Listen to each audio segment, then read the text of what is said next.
The 2024 season has been over for a little over a week. So let's hand out some player awards for the 2024 season on today's episode of Locked On Pirates.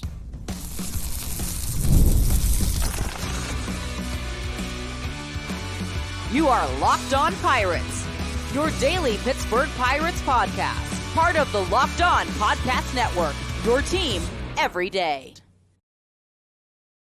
And welcome back, everybody, to the Locked On Pirates podcast here on the Locked On Podcast Network, where it is your team, your Pittsburgh Pirates, every single day. My name is Ethan Smith, your host of the Locked On Pirates podcast of now 4 years, bringing you all of your news, analysis, opinions, and reactions to everything going on in the world of the Pittsburgh Pirates as it pertains to you, the lifelong fans, just like me. Today's episode is brought to you by Booking.com. Book today on Booking.com on the website or in the Booking.com app to go on vacation like I have.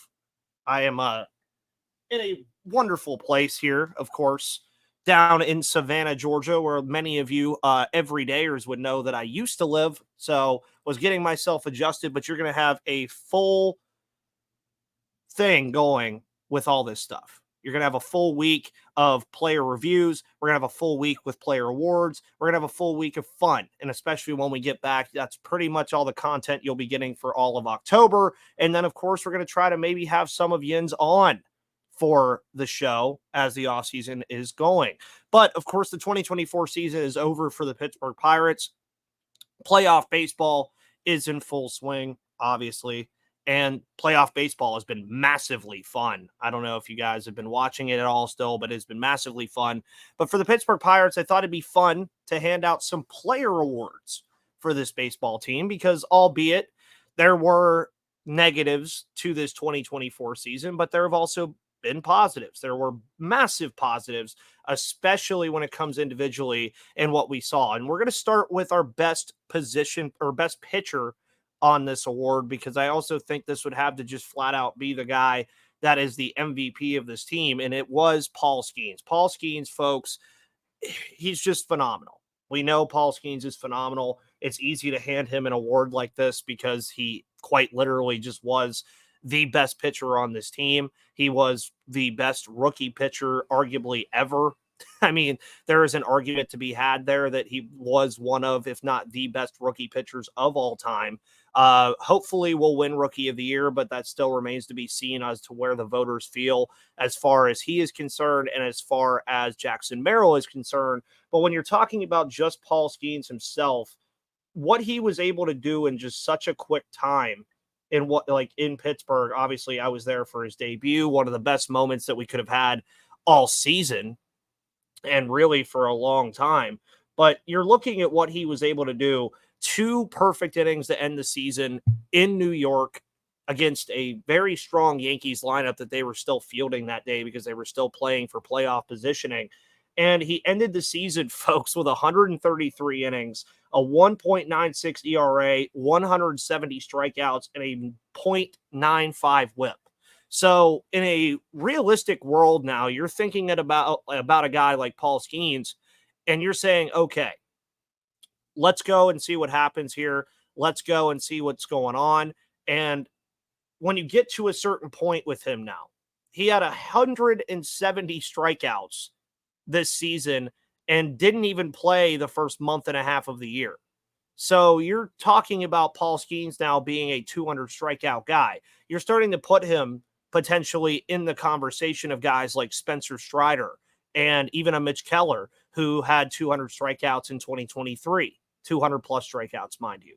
But what he's done and what he did through this entire season, I mean, you go from his debut against Chicago feeling like a playoff game. He eventually starts the All-Star game as the first rookie starter in the All-Star game since 1995. He also made the least amount of starts, or tied for the least amount of starts heading into the Summer Classic as a starter, and already was named Baseball America's Rookie of the Year. So you break all this down and you just continue to think about, okay, what is the ceiling for a guy like Paul Skenes? What kind of guy, like what kind of ceiling are we talking about? Are we talking multiple Cy Youngs? Are we talking, multiple time All-Star? Yes, because he is just that good. And you could not hand an award that says best pitcher to anybody else. And we've heard all about Paul Skeens. You're going to hear all about him again on a show later because we're going to do a player review series, which we've done for a very long time on this show. And we'll talk about him. We'll talk about Jared Jones. We'll talk about Mitch Keller, probably all kind of in like one big episode. But if there was an honorable mention that I wanted to give here as far as things are concerned, I think it's hard not to give an honorable mention to the Best Pitcher Award just because of how much this player helped the team is Luis Ortiz. Luis Ortiz in 2023 just had an abysmal year. He had an awful year. It was a year where you're wondering, okay, is this a guy that just had one good season and is going to flame out? He comes into this year as not even being a starter. He wasn't a starter going into the season. He was a reliever. And then he eventually has to start because of injuries to Martin Perez and Marco Gonzalez and Bailey Falter and so on and so forth. And he just flashed.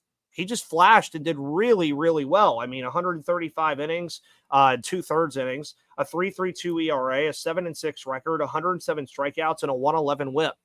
You take that from a guy like Luis Ortiz, because with a guy like Luis Ortiz, you wonder just where he was. And now, shockingly enough with him, you start to look at his career numbers and you actually really start to be happy because the ERA now on his career is a 3.93.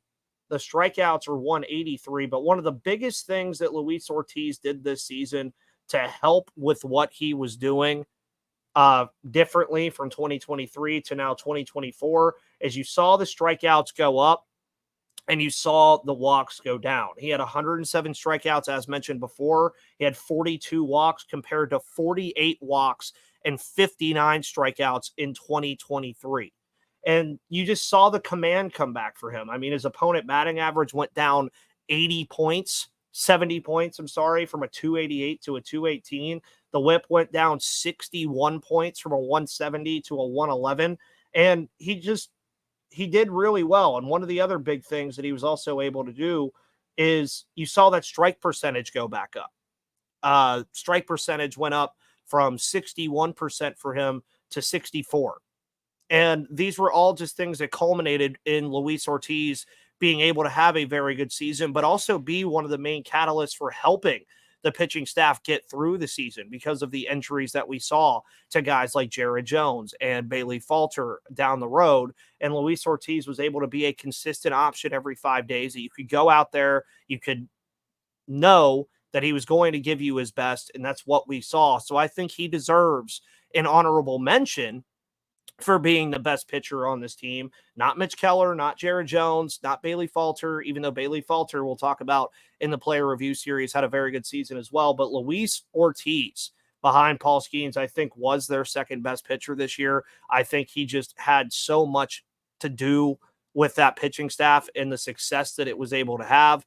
And not only the success that the staff itself was able to have, but the staff or that he was able to have as well.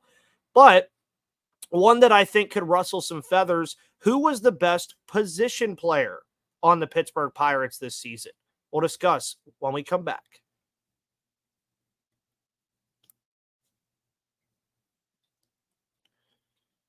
Today's episode is brought to you by Booking.com. Book today on Booking.com on the website or in the Booking.com app, because this episode of Locked On Pirates is brought to you by Booking.com. Booking.yeah. With hotels, bed and breakfast, vacation rentals, resorts, and so much more on Booking.com, you might just find your perfect stay, even in your baseball rival city during the postseason. Maybe it's time to taste test your baseball competition stadium cuisine. Luckily, on Booking.com, you can find any stadium that you're looking for, and that stay will be just right for you. And with Booking.com's wide variety of choices across the United States, you can go incognito to all your rival cities. The right stay can make you a fan of any U.S. city, even your rivals. So, make sure to go to Booking.com right now and book that bed and breakfast, that family resort, or that cute bed and breakfast stay all across the U.S. Booking.com. Booking.yeah. And welcome back, everybody, to the Locked On Pirates podcast here on the Locked On Podcast Network, where it is your team, your Pittsburgh Pirates every day. Make sure you're watching Locked On MLB after you listen to this show, because Paul Francis Sullivan is covering everything you need to know about baseball's postseason every single day on our flagship show. So make sure you go listen to Paul Francis Sullivan, a.k.a. Sully, breaking down everything going on in the world of baseball. And right now in the world of baseball, you got a lot of fun stuff going on. The Royals, the Guardians, the Yankees, the Tigers. You got the Phillies and the Mets going at it. You got the Dodgers and the Padres rivalry. Been very fun baseball to watch, and hopefully the Pirates are working their way to being a part of this by this next year, because I've been here for 4 years, but I have not seen a playoff game. We have not seen a playoff game since 2015. But best position player from 2024. And this one, I think there's some arguments, because it's going to come down to two players. The person, obviously, that I didn't choose will be the honorable mention here. But you're looking at Brian Reynolds and O'Neal Cruz. And Brian Reynolds and O'Neal Cruz, bar none, were the best offensive players this team had this year. From the power element to being consistent to having hot streaks to just really kind of carrying this offense, which was an inept offense this year for the Pittsburgh Pirates. And I think as Pittsburgh fans, we're just kind of starting to get used to inept offense in all facets of sports. Go listen to Chris Carter talk about that, though. I don't need to talk about that on this show. But Brian Reynolds and O'Neal Cruz were the two guys that you look at and pretty much say, okay, these were the guys that we can trust offensively. These are the guys that we know we can go to offensively, and we know what we need to do to get them there. And Reynolds, just on the surface, when you're just looking at the baseline stats and just on the surface, Reynolds hit 275 with a 791 OPS, 24 home runs, 88 RBIs, 10 stolen bases, and was an all-star. Okay. So then O'Neal Cruz, 259 with a 21 home run, 76 RBIs, 22 stolen bases, and a 773 OPS. So, and obviously not an all-star. And we already know as well that O'Neal Cruz made that defensive switch from shortstop to center field. And when you give out an award for best position player, as far as what we're talking about here, I think it has to be offensively. And you're looking at Brian Reynolds winning this award for me again. Brian Reynolds, since arriving to Pittsburgh, has been the most consistent offensive threat that they've had for a very long time. And you consider that and you go, okay, let's see what kind of player he's going to be, because he usually has his up and down years. And this year was not that whatsoever. He was hitting the ball really well. And when you consider with Brian Reynolds as well, that he's had those up and down years, kind of like I always joke the San Francisco Giants, because that's where he came from. They always have their up and down years. Didn't have that. The last two seasons, obviously 262 and 263 were his averages. He bumps that up to 275.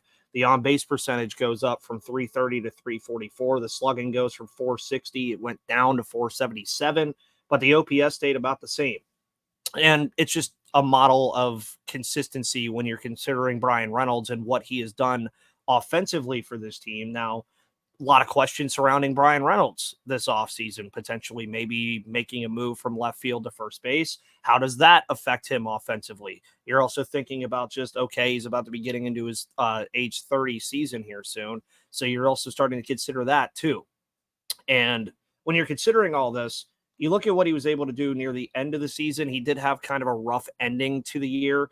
Only a 254 average in his last 30 games, 232 in his last 15 games. So we have seen Brian Reynolds kind of have slow second halves after having strong first halves, but we've also seen him have strong first halves and slow second halves and vice versa. So these are all things that come with Brian Reynolds and what he's been. And when you consider all of this too, and you look at where he is in his career and what kind of player he is, you know exactly what you're getting from Brian Reynolds at this point pretty much every year. He's going to be a 20-plus home run guy. He's going to hit plenty of doubles. He's going to get on base. He's going to steal occasionally, and he's going to be one of your most consistent guys. O'Neal Cruz, on the other hand, the averages and the OPS work out for him. Again, much like Reynolds, slow ending to the season. 243 average in his last 30 games. So you consider that too. with all these slow endings. But with what you're considering here, when you're giving the honorable mention to O'Neal Cruz and the award to Brian Reynolds, is that Brian Reynolds is kind of faceted more than O'Neal Cruz is. We saw O'Neal Cruz with the strikeouts get really, really, really wild in his first full season. 181 strikeouts from O'Neal Cruz this year. But one of the bigger things that we did see from O'Neal Cruz, and the big reason why he becomes in as an honorable mention here, is excuse me, the ability for him to not be such a liability against left-handed pitchers. You almost always saw teams throw a lefty against O'Neal Cruz when he was coming up to the plate late in ball games. You didn't see that as much anymore because he was actually starting to hit against lefties rather well. He was actually starting to find success against left-handed pitching, and albeit they're not great numbers, but pulling them up from where he was at the beginning of the season to the end of the season for what he was able to do. When you're hitting 224 against lefties as a left-handed hitter that was struggling that badly against lefties, and you hit 686 on the OPS mark, those are numbers that you take. Those are numbers that you're happy with because of where they were at a certain point. It's almost when you're talking about your job and it's like, okay, well, if you had a really bad day, but then you have a really good day, you're going to remember the good day more than the bad. And for the overall consensus of what we saw from O'Neal Cruz against lefties, he just got a lot better against them from previous years. Now, obviously, a lot of this is just the maturation for him because, again, this was his first full season. He was supposed to play a full season in 2023, obviously had that massive ankle injury that derailed him for the entire year and really kind of derailed the team for the entire year outside of what we all saw in April. But at the end of the day, you're still looking at a kid that's still growing. He's still growing defensively. He's still growing offensively. He's still becoming his own player. And you're also considering that he moved positions in the field this year, now late in the year. So that's another thing that you want to see in the maturation of O'Neal Cruz. But he was a 2020 player. I mean, 21 home runs and 22 stolen bases, as I mentioned earlier. But Brian Reynolds still, I think, just cleared him out here just because of the fact that Brian Reynolds was just more consistent throughout the entire season. Yes, he had a pretty bad August, if I remember, but pretty much everybody on the team had a pretty bad August. So you consider all of these things and you say, these are your two offensive anchors. These are the guys that you can look at and say, they're going to get us 20 bombs a year. They're going to hit that OPS number always above the 770 or 780 mark. That's where they're going to kind of sit every single year. And these are the guys that you're going to be looking at when the offense is struggling. Now that you're also seeing a change in regime with Andy Haynes being kicked out now and being fired, you're starting to think, okay, what direction do we go here? What direction does everything move with this offense? And O'Neal Cruz and Brian Reynolds have to be the catalyst for the offense moving forward until we see somebody else prove it. I mean, you saw other guys in the field like Nick Gonzalez have success late in games. Brian Hayes took a massive step back. Jack Sawinski took a massive step back. Henry Davis took a step back. Yeah. I mean, then you had Rowdy Tellez and all that stuff go on where he had that terrible start and then eventually became quite good. Yasmani Grandal was another guy like that, but you need some of these young hitters to really start taking that next step, and we'll see if they can do that next year. But Brian Reynolds is your best position player in 2024. O'Neal Cruz is your honorable mention. And to end today's show, which is going to end up being a little shorter than usual, we're going to talk about our best newcomer and our biggest surprises from 2024 and hand those awards out next on Locked On Pirates.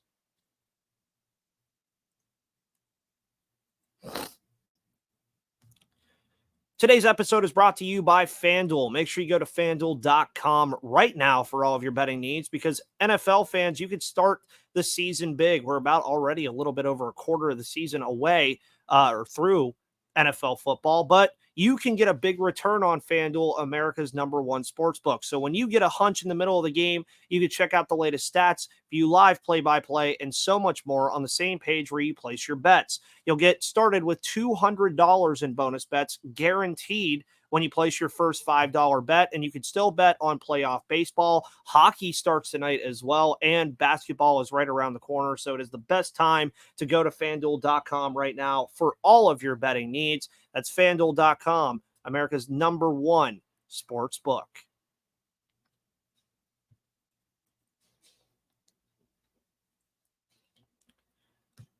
Today's episode is also brought to you by Game Time.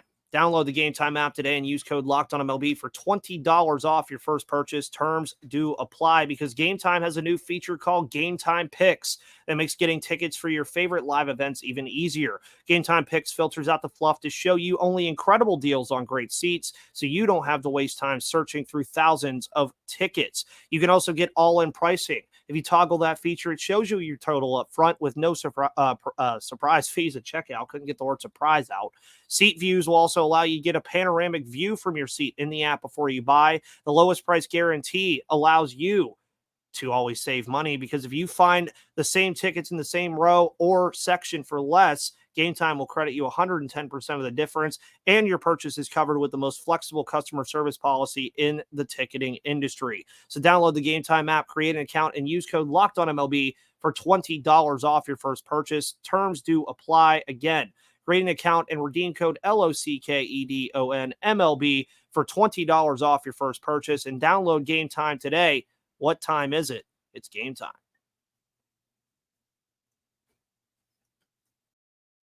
And welcome back, everybody, to the final part of today's episode of Locked On Pirates here on the Locked On Podcast Network, where it is your team, your Pittsburgh Pirates every day, where we're going to talk about the best newcomer to the Pittsburgh Pirates and some of the biggest surprises that we saw throughout the season. And I think this one, much like the pitcher, is going to be kind of self-explanatory as far as the best newcomer that we saw for the Pittsburgh Pirates this year, and that is Joey Bart. Between all of the trades that happened, between all of the things that the Pirates did as far as the trade deadline and getting offseason acquisitions like Rowdy Tellez and Michael A. Taylor, they stumble upon Joey Bart, who, as a catcher, really found his footing here. And it was a guy that you look at from San Francisco, obviously, former top pick, number 2 in 2018, Georgia Tech kid. Couldn't really figure it out in San Francisco. Was kind of supposed to be the guy that was going to succeed Buster Posey, and he just never could really catch his footing in San Francisco. Has his best offensive season that he's had, bar none, in the majors this year. Hits 265, 337, 462, and a 779 OPS. You look at what he was able to do in 2022 as well. Pretty similar as far as the output is for home runs, but most home runs of his career this year with 13, has 45 RBIs, also a career high. Base on balls, almost nearly a career high with 22. He had 26 in 2022, struck out a ton less in nearly the same amount of at-bats. So he really has just cemented himself as the starting catcher on this team now due to what he was able to do. Henry Davis obviously didn't have the greatest of seasons for himself, so you hate to see that. And then, of course, Endy Rodriguez was out, but Joey Bart has fully cemented himself as the starting catcher on this team, bar none. I mean, he had a phenomenal offensive season. I think you do sadly want to see more from him defensively. He is that kind of guy where you'd love to see more come out of his defensive acumen, but we'll see how that continues to progress as time goes. And when I say that he's the starting catcher now, that does not mean that Henry Davis is just like done and dusted. Like Joey Bart, what he did this year was just stuff that we've never seen Joey Bart really do. And all that means is Henry Davis is going to have to play his way into getting that job back. That is something that you're going to have to see from Henry Davis more specifically than Joey Bart. Because if Joey Bart comes out and has this very similar offensive output next season, I think you're going to be happy about it. So bar none, he's the best newcomer that we saw. If I had to give an honorable mention for this, I think it would be Aroldis Chapman, obviously with what he was able to do as shockingly one of the most consistent bullpen options that the Pirates had all season. Eventually moved into the closer role after they moved on from David Bednar in that role. So I would throw it to Aroldis Chapman as another strong newcomer. I think fans really like Isaiah Kiner-Falefa. I have no problem with Isaiah Kiner-Falefa. He was hitting well above his averages this year as far as offensive output goes, but defensively, you could put him pretty much anywhere and he will be able to figure it out. Brian De La Cruz, streaky guy as far as newcomers are concerned. That's just the kind of player he's going to be. That's who he's always going to be. And that's what Pirates fans are going to have to get used to with Brian De La Cruz being here. Biggest surprises, though, Positively, I would say that the starting rotation definitely surprised me. I didn't think that this starting rotation was just going to all of a sudden become one of the best units in baseball like it did. I didn't expect it to be a unit that, albeit it had its struggles, even with injuries, it was still a phenomenal group. Now, we knew Paul Skeens was on the way. We knew Jared Jones was on the way, but I don't think we expected those guys to have such an impact so quickly.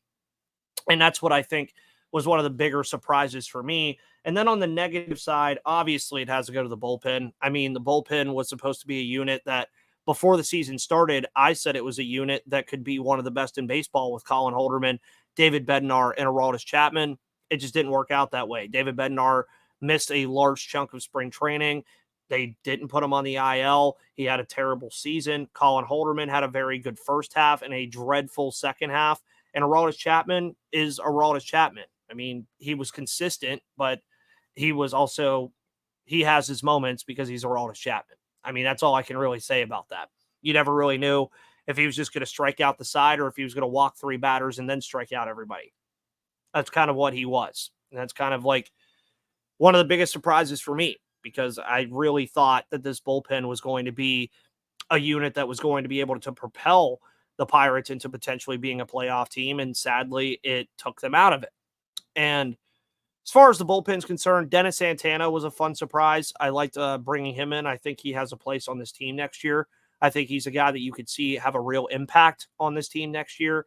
And then going back to negatives, Ke'Bryan Hayes. I just really didn't expect Ke'Bryan to take that big of a step back offensively. Same thing with Jack Sawinski. Same thing with Henry Davis. I was really expecting an elevation of this from these guys, and we just never got it.